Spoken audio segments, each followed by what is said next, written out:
Hey John, welcome to Drum Circle Distilling. We make Siesta Key Rum. Thanks for having me here today. It's very nice. Yeah, we're happy to have you here. I'm going to show you today how we make our rums and let you try a couple of samples too. Awesome. I've got some customers asking where it's coming from.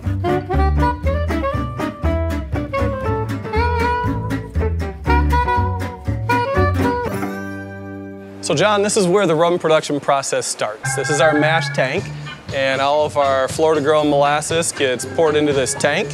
I did learn the hard way to make sure I shut my valves before I pour the molasses into the tank. Probably just have to learn that lesson once, right? Absolutely, one time. And the purpose of this tank is that it clarifies the molasses, any solids, any ash that are in there, drop down to the bottom, and we can pull that off, and we end up with a cleaner molasses, which makes for a better tasting rum. So that's where it starts, and then after we've clarified the molasses, we move over to our fermentation tanks. And the fermentation tanks are where the rum is made. This is where the flavor is made.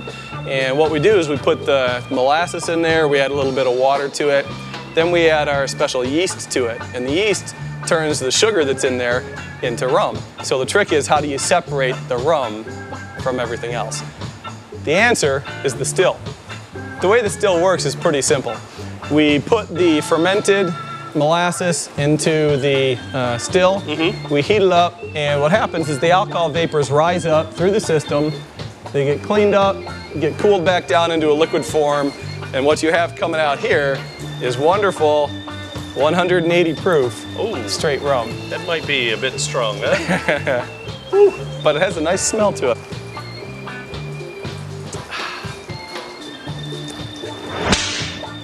Wow, that's like on fire. So John, now that we've made the rum and we've put it into bottles, we're going to label it and get it ready to ship out to the stores. And it's a real simple process. We put the labels on our machine one at a time.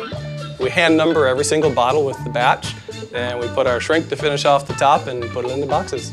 So it's right up against that edge there. And put your finger to hold down the Hold down there. Step on the pedal and you're good to go.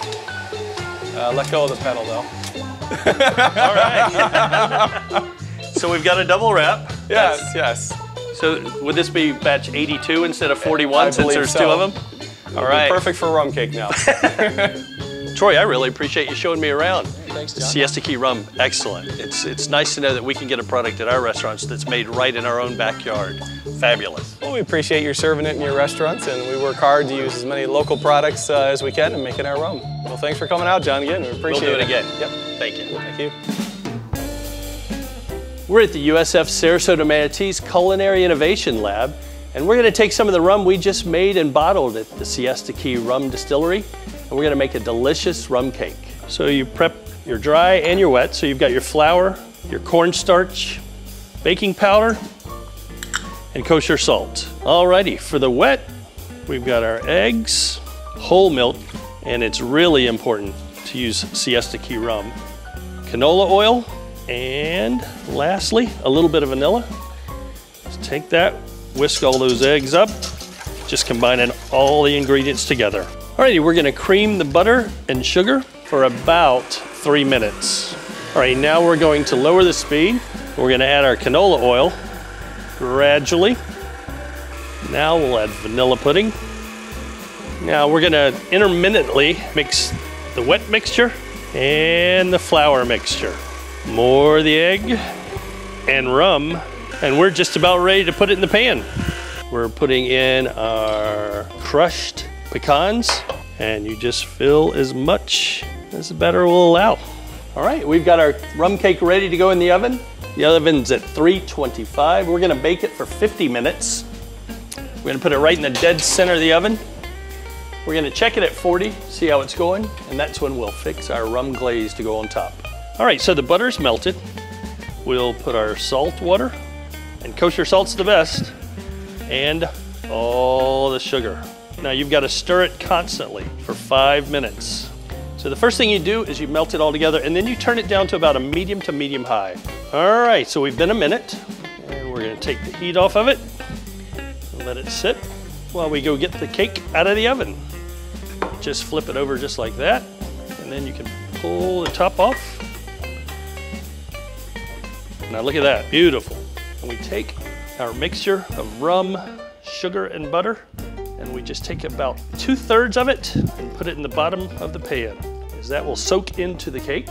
And then you just drop it right back in. Now you take a fork and you just kind of dig little holes in it. You're gonna pour it right over the top, which is really the bottom of the cake. And you just let it soak all in. And then we'll flip it over and we'll have our finished product. So here's our finished product. We wanted to show you how the rum comes from the top and meets in the middle. So there's rum in every bite of the cake. Thanks so much to Siesta Key Rum for supplying the main ingredient. Thanks to the Sarasota-Manatee Originals for having us here, and to the USF Sarasota-Manatee Culinary Innovation Lab. Thanks a lot and enjoy.